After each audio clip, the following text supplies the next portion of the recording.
Oh, wow. Sweet. Yeah, it's pretty cool.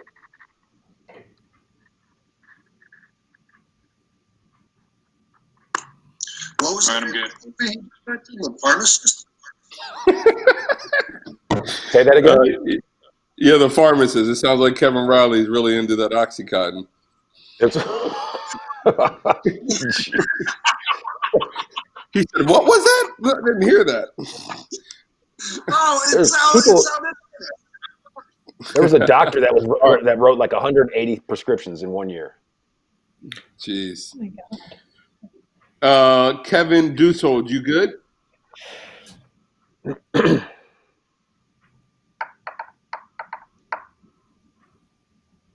Yeah, I'm all good. You going Okay. Taylor first here? Yep, we'll go to Taylor first. Hey, Cole, give me Cole single when you're ready, and we'll get going. Mhm. You good, Cole? Yep. Okay, here we go, guys. Good energy here, everybody. Here we go. 5, 4, 3, 2, 1. There you are. How's it going? Another edition of Cubs 360 presented by Miller Lite is up and running. I'm Cole Wright at your service. So time now to meet today's panel since you already know who I am. Now, he's covered baseball in Chicago for 30 plus years. He's also a contributor at Marquee Sports Network. It's the man, Bruce Levine. And she'll be our Marquee Sports Network field reporter once the season finally gets underway. She covered the Colorado Rockies for a pair of seasons. It's Taylor McGregor. And last but not least, he was a starter, he was a closer, he was a middle reliever. And if they had an opener back in his day, he would have done that as well. 9 of his 16 seasons he spent with the Cubs. It's Ryan Dempster. Now, guys, it's Jackie Robinson Day. And, of course, we'll reflect on number 42 and what he meant to the game of baseball. That and much more, of course, ahead right here on Cubs 360. But until then, let's get to the top story of the day. That's because it's been a little over a month since we last saw the Cubs in action, and it was March 11th, to be precise, in a 3-2 Cactus League W over the Padres. Now, Major League Baseball, of course, they suspended spring training the next day, and most of American sports after that were put on hold. However, there is hope, guys, because Dr. Anthony Fauci, as we know, the infectious disease expert, well, he thinks that sports, specifically baseball, could make a return sooner than later because teams and personnel, they would, of course, be quarantined. They would play in empty stadiums in Arizona as expected. So, Taylor, what do you think? How could Dr. Fauci's comments help expedite the return of Major League Baseball?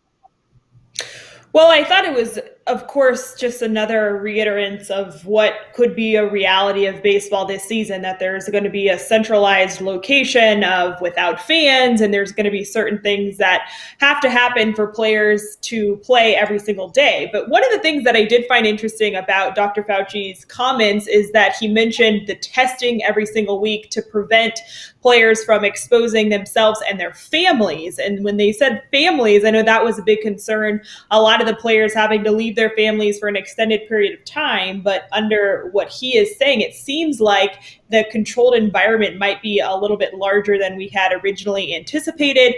So that kind of was sort of the comments. But overall, just good to hear that he does encourage sports baseball back. And of course, we knew it was going to be different than normal. And that normal seems to be without fans.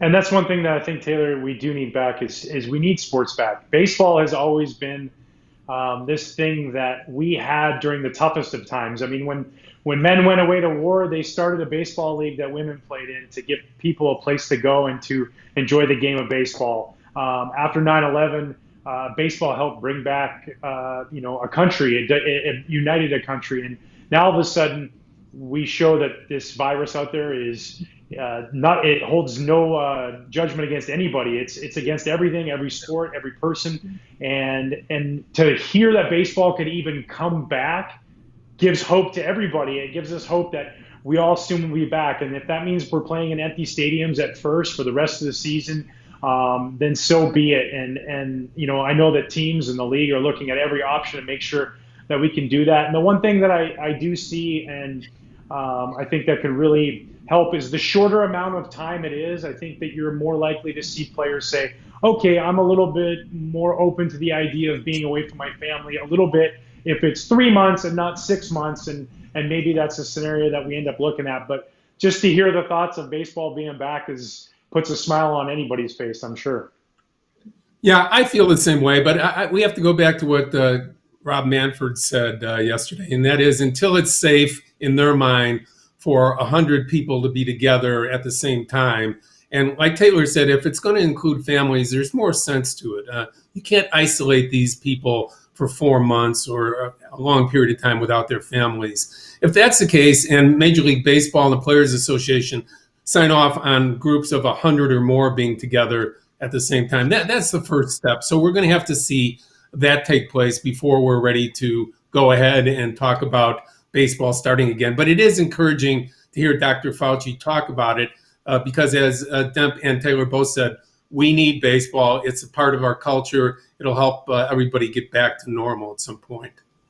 Yeah, Bruce, I'd like to get your cat's take on this, but we'll swing things back to you in just a second because I'm going to roll over to Demp right now. Now, Ryan, as baseball tries to pin down a start date, how careful should they be and must they be moving forward? Yeah, I think very careful, and I think Bruce hit the nail on the head with what Commissioner Manfred was talking about. Is you have to get it right, because the last thing that you want to do is start up the season and then have to stop it all again. And you have to get it right in so many different areas, from getting the players ready to go, make sure that you have the right amount of people. If that means limiting staff, if that means limiting families around. There's so many moving parts that it's really, really hard to nail down what's going to be correct and what's not. And I think that they showed that early on by the initiative they took to stop spring training and stop the season, that they are doing what they need to do to make sure that not just the players, but the fans are safe. And in this case, they're going to make sure that the players and their families are safe and the staff safe before they even say play ball again. And they know that everybody wants to get it going, but they also need to do what's right. And that's make sure they're doing it to make sure that everybody's healthy. Yeah, and what I think is going to be interesting as we see all of this play out is initially when this was reported, it was using baseball as a motivator for the nation to get things back to normal, but to also practice safe social distancing. And they said in those original reports that they wanted to see the players practice that 6 feet rule by potentially, instead of being in the dugout, they're up in the stands. And I think now we're seeing that application is probably not feasible to the extent that they originally had said. So I'm interested to see how that all plays out. But I think you guys are exactly right. This has to be at the best interest of the players and everybody who's going to be involved, because you don't want to, put them in this environment and then expose them and create more of an issue than it had been in the past. But I know Major League Baseball, with the reports that have been out there, are focusing and being right there, trying to get all the information that they can so that when this decision does have to come out, that they're making the best one they possibly can. Yeah, I mean, we have to keep in mind that there's not going to be a vaccine for a while. So that means that this isn't going to mysteriously go away. Practicing good habits around other people in groups is going to be a way of life for us going forward. We have to get into that, understand it, and abide by it. So it's not going to be a magic potion that occurs and all of a sudden everything goes away. We're going to have to deal with the fact that some people will get sick. As to handling it by Major League Baseball and the other sports, that's the key. Like Taylor talked about initially, testing every week, testing often, making sure that everybody's temperature is taken and that they are tested before they come into the environment. That's going to be the key to sports moving on. Yeah, well, hopefully we can get back sooner than later, because I think, just like the president, I think all of us are tired of watching 14-year-old baseball games. Now, there's still more to come right here on Cubs 360, presented by Miller Lite, including how impactful was Jackie Robinson when it came to the career of Billy Williams, the Cubs Hall of Famer and Baseball Hall of Famer. We're going to ask him next right here on Cubs 360.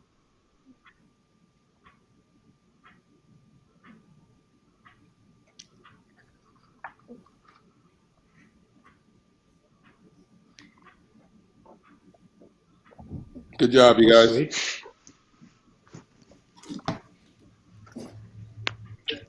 Hey, Dan, tilt down if you can, please. Better? A little bit more, please. There you go. Yep.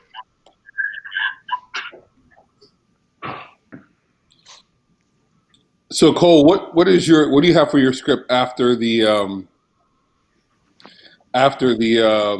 interview with Billy? Oh, after we do the interview with Billy, I welcome everybody back. Back with the gang. Jackie, obviously a pioneer, and as we celebrate his legacy, who are some other groundbreakers throughout the history of baseball? As far as these guys are concerned. Okay. Is that where you want to go? Or you want to go somewhere else? No, I want to make sure that these guys have an answer before we're good with that. Okay. Bruce, what would be your response to that question? I just want to make sure we're good before we even do the segment. Well, I'm going to talk about how Larry Doby was only a few months behind Jackie Robinson, how he's ignored as a groundbreaker. No, that's perfect. Yep. That's good. That's good. Taylor, yeah. Another groundbreaker in baseball. I was going to talk. Take it outside of baseball. I would be okay with that as well. But if you could keep it to baseball, that'd be ideal. But if you felt strongly about taking it outside of baseball, that would be. We could maybe put a spin onto that as well. But who were you going to say? Okay. Well, I originally was going to say build like the way that Jackie Robinson's legs carried on, talk about an encounter with Sharon Robinson, his daughter, and how she's continuing the legacy and how it transcends beyond baseball and into life perfect. and his pitching. Okay. Yeah, she's clearly a groundbreaker in baseball just because of That's perfect. How about you, Okay. Dan?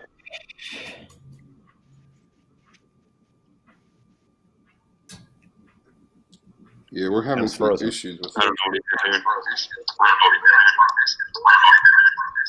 Hey, Kev, what about just sending him a new link? But now it says he just logged back on. Okay, here he is. Dimp, you got me? Yeah, I'm good, man. I know. What you have somebody to say for a groundbreaker? I mean, Doris Burke, baseball, Sadaharo. Kurt Flood. Kirk Flood, good one. Yes. All right, cool. Please. That's perfect. Yes. All right, so let's do this. Let's go. Let's just go in reverse. We'll go Dimp first, then we'll go Taylor, and then we'll go to Bruce. All right, you guys each have about 30 seconds here. Give me a second. Did you wore the 42 jersey on Jackie Robinson Day? So if there's any other personal stories there, Dimp, you can kind of relate those as well. That's pretty cool. Yeah. Heck yeah. Okay, good. So Malik, just to refresh, coming back on camera, just to talk about April 15th, usually that day, and then lay out. No, let's not do that. Let's just, what we should do is just save that for when we tape the interview. Because what we're going to have to do when we do the interview is we're going to have to tape you just asking questions all alone because of this setup that we're doing remotely. So what we'll do is we'll do your whole first question and we'll do it out of break. And then we'll give that to them, and then you'll do the other two questions just sitting there on remote. So what you should do right now is just pick it up after the interview. Okay, so just the back part of the segment? Yes. And then the tease, correct. You got it. All right. You good, Kevin Riley?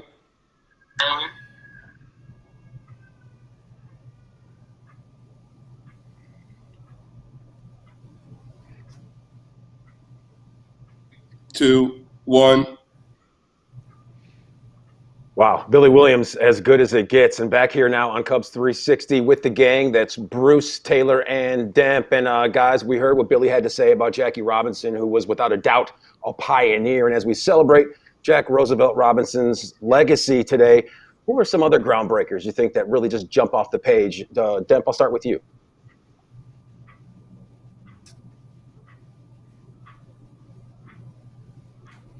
Yeah, well, I mean, Kurt Flood. And when you think about it as a player, I had a chance a couple of times once to go to see with John. Another chance. Kevin said stop down, Demp. There's a big Kevin Dusold. Let's send him a new link. Let's quit playing with this. Let's send him a new link. All right, thank you, man. Was it me? Yeah, he's going to send you a new link. We don't know what it is. Okay. Instead of Screw me once, shame on you. Screw me twice. So let's just move on.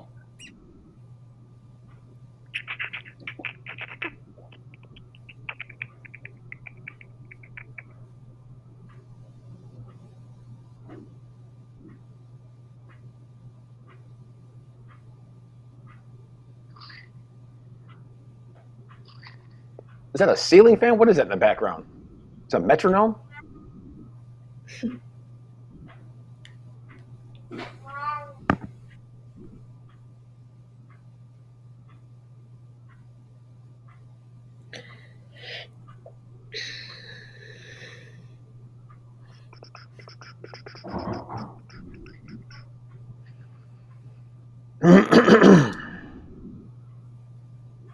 Hey, Malik, how's the weather in Chicago, man?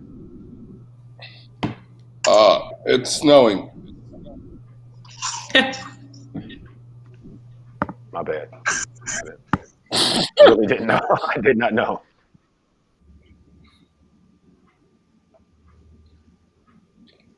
Way better. Is that better, All right. Kevin Dusold? Yeah, let me make a couple tweaks on him, Yep. on his connection. Okay. Improve it better than that. Yeah. Cool. Thank you, Kevin. Thank you for sending that link. Hey, anyone else like unusually tight and crampy just from like all the extra laying around? Yep. Yes.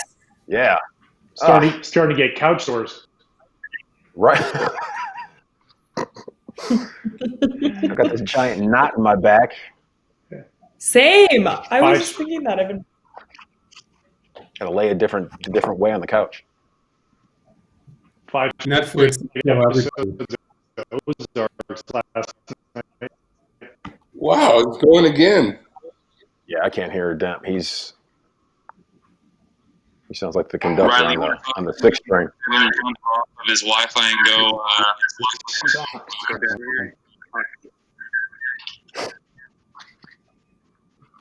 That's our only choice. Yeah. You're open to defense. Send him. Hey, can you take your phone back to data, please? Because we're having an issue with the Wi-Fi.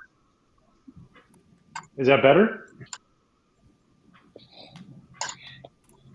Did you do something? Give me a 10 count. Give me. Yeah, I'm on data now. Oh, yeah. Kevin, how's it look? Dan, can I get a 10 count from you?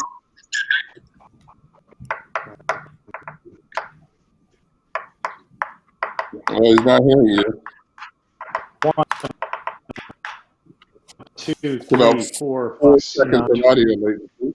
It's like so delayed. That's better. It's still Temp, you hear me? Yeah, you're coming through crystal clear. It seems like there's like a 2-second delay there. Yeah. It's still not that big.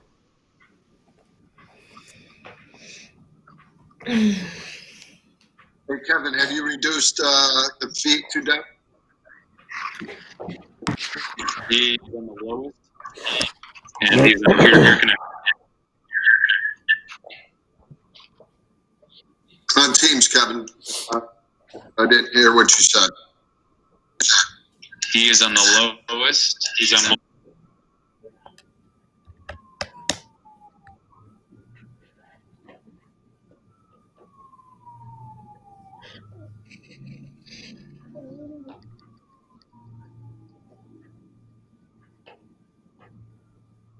He's got to go to the opposite.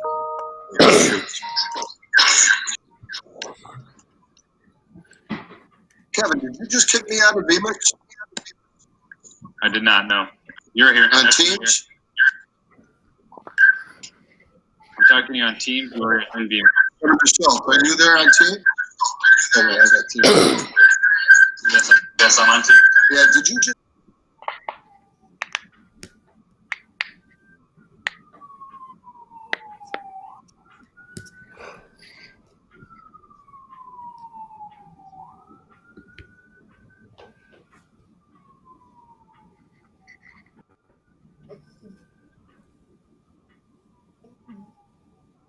Hey, Bruce, did Jackie Robinson win Rookie of the Year in 47. Was that the first award, or is it just named after him? Okay. I missed Yeah, it. Wesson, yeah. I He was step the back first in one with that that. won it. I just want to How say about now? something. No, I deleted that. Stand by. Oh, okay. Is that better? How about now, guys, for Dem? Kevin I can't Dusold. see it. Better now? Okay. Seems better, but I want to get a confirmation from Kevin and Kevin. Yeah. Once it's good, we're going to go. All Because right, Riley, you got a new link. All right, Dem, give me a 10 count, please. 2, 3, 4, 5.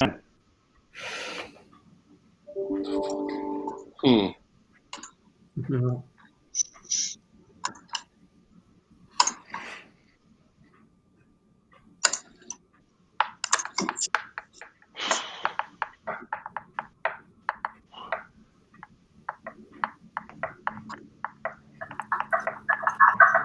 Wait, Right, Kevin, currently you're on Wi-Fi or data? I'm on Wi-Fi. You're currently on your Wi-Fi. Do you want me to Would get you, off Wi-Fi? No. Would you happen to know if anybody's at your house playing a lot of video games or anything along them lines at this moment? Nope. Everything's off. No, you were If just. he has, Yeah. see if Demp has an iPad. I got it. I have an iPad.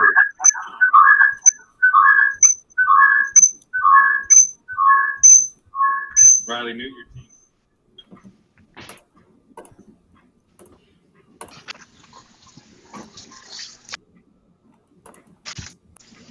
Hi. Did he just go for an iPad? I don't know. Perfect. Maybe that's what he's going for that. That's what he's got. Uh-oh, looks like it. That seemed to knock out any kind of Hey, problem Deb, with you'll me. have to sign off on your phone before you can sign on with the iPad, but you could use the same link. Yep. I know. What's that? Yeah.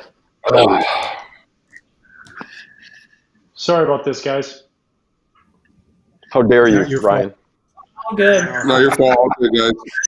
It's job, technology. We're patient. Just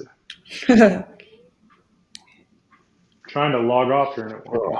It's like just.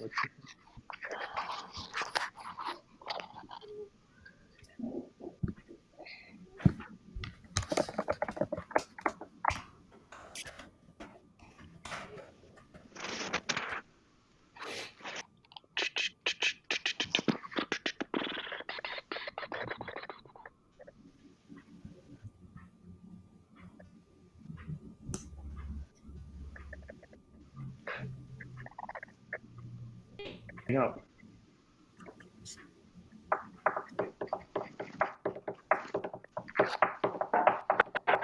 So what are the two?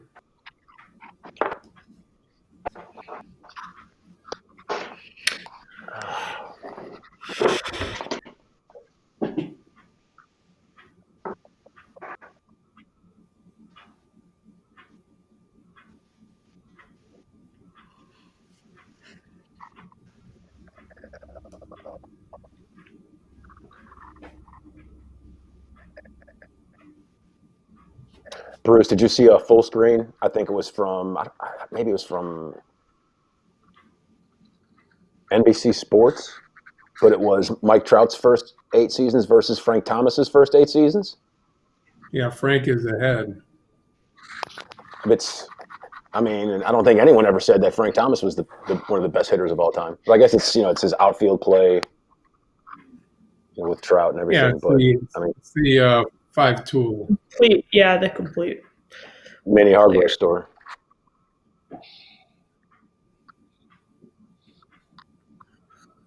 You know, you were a hater though of Trout. I'm not a hater. I just feel like, come on. I'm not a hater. I just feel like some people, like, the cart is so far in front of the horse when they say he's the best player of all time, and they've been saying that for like 3 years. You talking about a dude 5 seasons in? You know, he can take steroids legally. Does he have something where he's allowed to? Yeah, he has a condition and he's allowed to take steroids legally. Why the big He's good. head? He does have a large dome. Very, very Bruce Bochy-esque.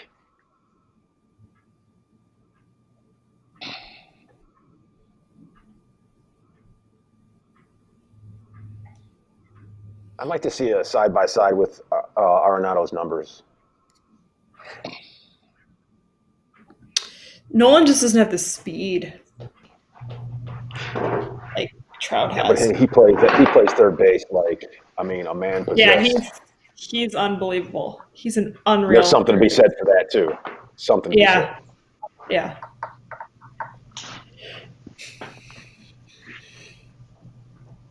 And people might think I'm crazy, but I think Cody Bellinger could be just as good as Mike Trout. When you're ready, dump 10 count. 1, 2, 3, 4, 5, 6, 7, 8, 9, 10. There he is. Okay. You want to send him up? Yay. Yeah. Yay. Slide to your left a little, or move your laptop a little, but center yourself up. There you go. Give me a few seconds here to frame up the box. It's gonna be good. No problem. So again, just reorder of traffic. You're going to go to Dempster first, then Taylor, then Bruce. Yep. Okay.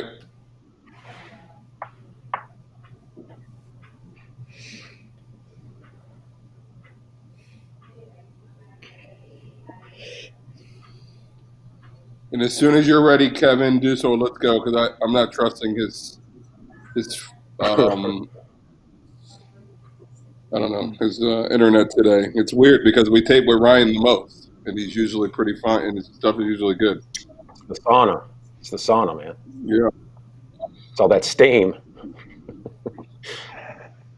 Starting to melt the wires. Right? Condensation's building up. It's building up.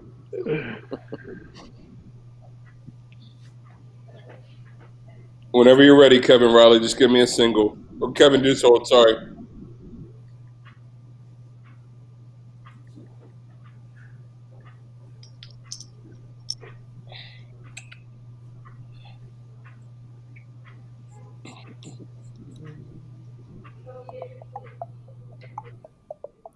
All right, you ready, Cole? All right, I'm good. Yep. Here we go. 5, 4, 3, 2, 1.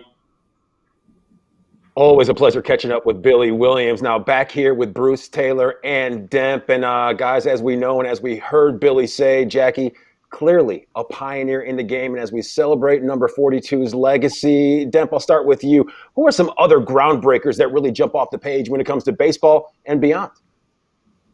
Yeah, I think of a guy like Curt Flood, and I say the name Curt Flood, and you could probably say that in every locker room, and only half the players might not even know who I'm talking about. And this is a guy who challenged the rights and said, I want to be able to be a free agent. You can't own me forever as a team.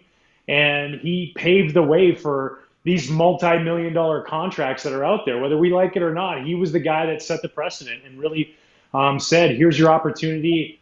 You can have me for a little while, but once I earn those rights, I want to be able to be a free agent. I want to be able to choose where I want to go for me and my family, and the position that puts us and makes us the happiest. And I'm thankful for the opportunities that I got to be a free agent, and I thank Curt Flood for those opportunities because he's the one who really did set that bar and became the pioneer in free agency.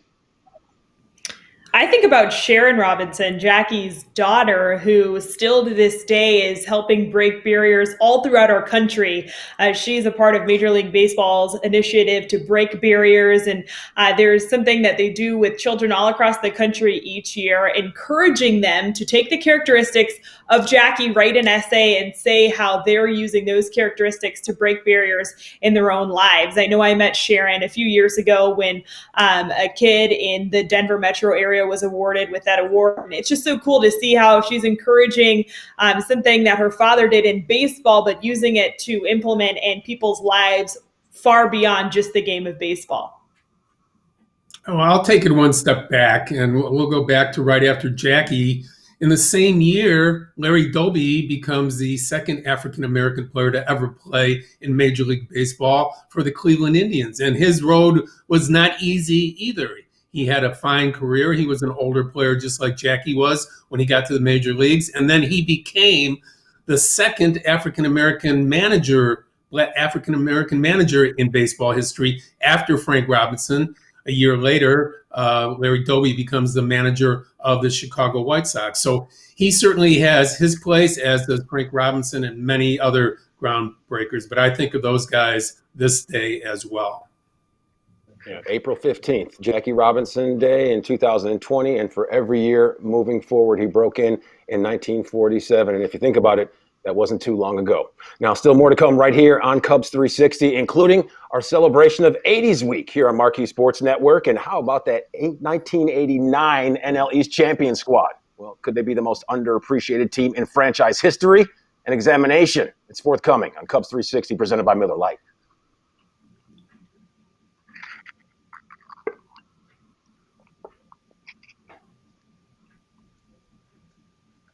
All right, you guys, good job. We're going to move quickly here. Just not loving the technology right now. So, Cole, you're just coming back in. You're reading your 80s Week promo, and you're going to rejoin, introduce everybody, tee up the refreshing hot take. Let's go to Bruce here first. He's got some background. Then we'll go to Demp. Then we'll go to Taylor, and we'll see how much time we have. But we should probably have enough time to at least go back to Bruce one more time, and we'll see from there. But we're talking about 1989 here, you guys. So let's give it a whirl. You ready, Kevin Dusold? Yeah, I'm all set. Coming back off here of we that, go. Mitch Williams. Correct. You got it. Here we go. 5, 4, 3, 2, 1. Whew, that was Mitch Wild Thing Williams closing out that 1989 NL East championship game in the clincher. Now, 1980s Week, it concludes with 3 straight games from the 89 campaign. You can catch them all Wednesday, Thursday, and Friday at 7 p.m. Central. Now, guys, that 1989 team, well, that's the subject of today's Miller Lite Refreshing Take of the Day. I'm Cole, right back with Bruce, Taylor, and Ryan. And, guys, that 89 team, as we talked about, are they the most underrated team, underappreciated team in the history of the Cubs franchise, Bruce? What do you think?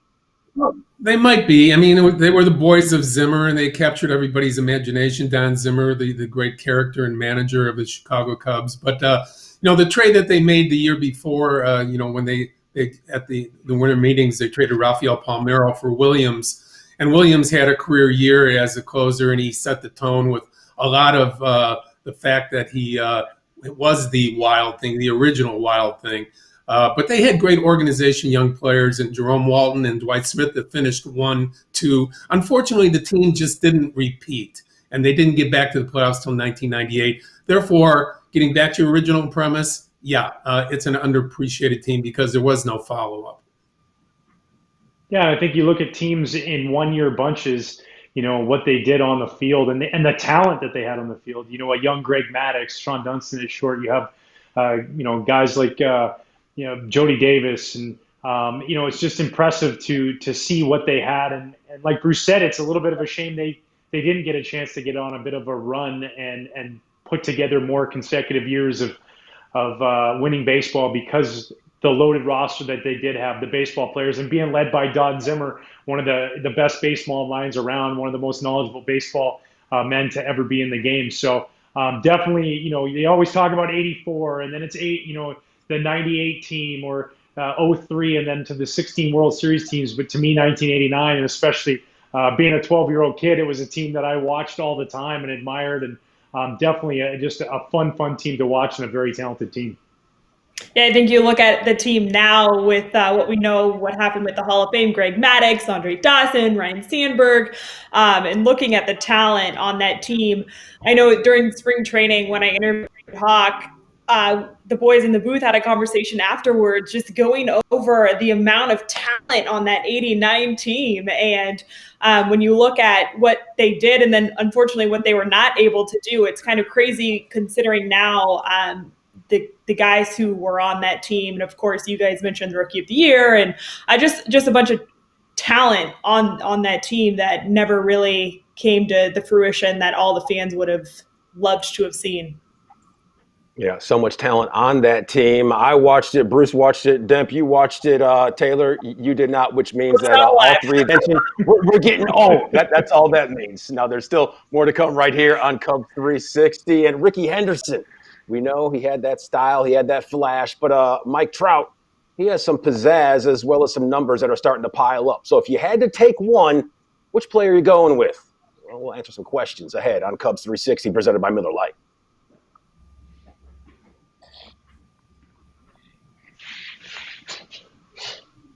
Cole, did you have your message up? I wanted you to go back to Bruce there. You had some time. It's all right. Don't worry. We'll soak it up now in this. It's okay. Well, we're gonna have time to talk about this. All right. So you guys, for our last segment here, just something that Cole, he teed up on his Twitter account, Henderson versus Trout. So we'll just have a fun conversation about this. We'll have about 3 minutes for you guys to chat. So we can start with Demp here. And then Demp or Cole, can you also tease Off the Mound is airing Friday at 5:30, the debut show. And his first guest is Mike Trout. So tease that before you get to Demp. Okay, are we going to start with him? Yeah, let's start with Demp. So that's just a natural way you can before and then go to Demp, and then we'll just have this fun conversation. And just make sure you guys are looking because we can't be light this segment. So we should have about 3 minutes to chat. Okay. And Cole, you're just coming off of, you're just reading your full screen, and then you're going into reintroducing everybody, and then going to Demp first. You got it. You ready, Kevin Dusold? I'm all good. Okay, here we go. 5, 4, 3, 2, 1. Hey, welcome back to Cubs 360, presented by Miller Lite. Now, some say Mike Trout is on his way to being the greatest baseball player in history, but old Ricky Henderson, he's one of the game's greatest leadoff hitters as well as characters. Now, he played the game with flair, and his Jerry curl, well, it was a thing of beauty. Now, Ricky basically spoke of himself in third person every single chance that he got, except for when he declared himself to be the greatest of all time after breaking Lou Brock's stolen base record, which eventually he landed on 1,406 stolen bases. Now, back to wrap up Cubs 360, presented by Miller Lite, Cole Wright, Bruce Levine, Taylor McGregor, and Ryan Dempster. And guys, I put a poll out there on Twitter asking, who would you take first? Who would you rather have as a player on your squad? Is it Ricky the Legend or Mike Trout? And Friday, it's the premiere of Off the Mound, Demp, and your first guest right here on Marquee Sports Network will be Mike Trout. So which one of those guys you going with, Ricky or Mike? Yeah, thanks for the hardest question we might get all year. I honestly, I don't even know. Talking to Mike Trout, what a humble, gracious young man this is, and the amount of talent that he pours out on a baseball field is equal to that of what we saw with Ricky. The only difference is Ricky did it for 20 plus years, and Mike's done it for 8 so far. So we're waiting to see if he can have that longevity and continue to put that out. I got to take Mike Trout. I mean, this guy's won 3 MVPs, 4 runners-up. He's won a Rookie of the Year. He's dynamic. He can go out there and rob a home run and then come up the next at-bat and hit one for you. So, I mean, this guy is just a pure ball player. But when I think about Ricky Henderson, I think of all of the incredible things. He could change the game, with his legs just as equally as he could with the bat, because if you walked him, guess what? 2 pitches later, it was a triple. He's standing on third base. So he annoyed you at the plate. He annoyed you on the bases. And this guy was absolutely an incredible ball player, one that growing up I just adored and thought he was fabulous to watch play the game. Yeah, for me, because of my age, I have a little bit of recency bias on Mike Trout. I mean, what a phenomenal player to watch. He's never going to be the type of guy who's going to lead every single statistical category, but he's going to be right up there. And what I appreciate is his completeness as a player. And when we talk about this conversation and we have these debates, we know both of these guys are phenomenal players. But something that I just thought of, and I'm interested to hear you guys' take on this, is in our game today, you don't see as many five-tool complete players like the Ricky Hendersons and like the Mike Trouts. And so do you think the fact that Mike Trout is playing in today's game where we're seeing way less five-tool players, that helps his cause of being the greatest baseball player of all time? Taylor, that's a really good point on your part because of the fact that we are in the launch angle era and stolen bases are not a big part of it. But nobody in the last 60, 70 years, and I'm not going to go back to Ty Cobb because he and I didn't get along very well at all, but nobody in the last 60 or 70 years impacted the game like Ricky Henderson. He would lead off with a home run, all-time leader in leadoff home runs. He has 1,400 stolen bases, like Cole said. That's almost 500 more than anybody else. The most important statistic in baseball, he averaged almost 100 runs per game for the entire, or 100 runs per year for his entire career. Over 2,200 runs scored, the all-time leader. So until Mr. Trout adds another 6 or 7 years on his resume, I'm not comparing the guys. And Trout is fantastic, but let's give him another 7 or 8 years, and then let's have this conversation again. Yeah, he still has to catch up with Williams, Bonds, Aaron, Mantle, and Mays. That's just to name a few. And remember, on Friday right here, Off the Mound with Demp and Mike Trout. You can catch it on Marquee Sports Network. But until then, our time has come to a close. So for everyone at the Marquee Sports Network, including Bruce, Taylor, and Ryan, I'm Cole. We'll see you next time. And remember, keep 6 feet.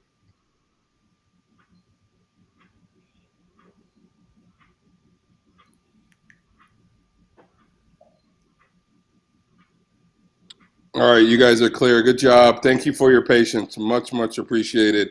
Hey, Demp, Paulo's going to reach out. We need to figure out a time to fax you out again before we tape for tomorrow. So we'll have to do some more testing with you. Cole, can you stick around? Okay. Mm-hmm. Yep. Absolutely. Thanks, Taylor. Bye. Hey, Malik, when you're done today, can you give me a call? Yep, you got it.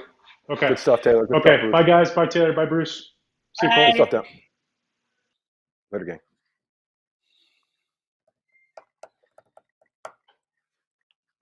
So, Cole, this is how we have to do this interview. So what we're going to do is I'm going to give you Billy's number.